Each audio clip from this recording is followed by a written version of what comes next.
Hey, it's Matt here from ViewfinderMastery. I just wanted to share some very soothing shots taken by our members who worked on the Capturing Calm photo challenge in February.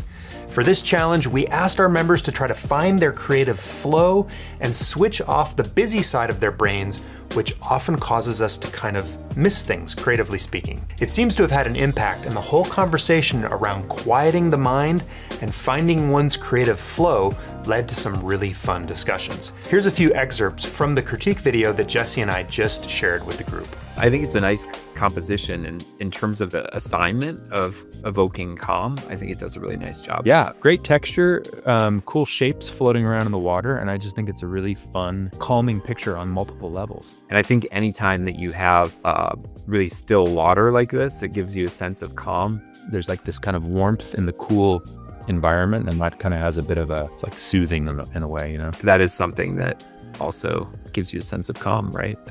You having a space that you can go to that's warm and cozy. You know, kind of one of the goals of this assignment was to get calm while you're doing this. So a big congratulations to our members who participated in February's Capturing Calm challenge. We can't wait to see where the March challenge, the Moody Blues, takes you.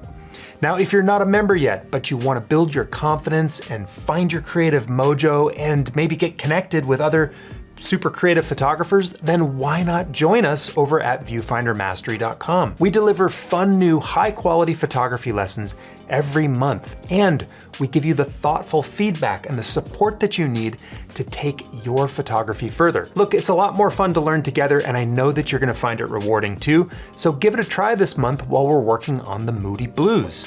We'd love to see where the creative spirit takes you.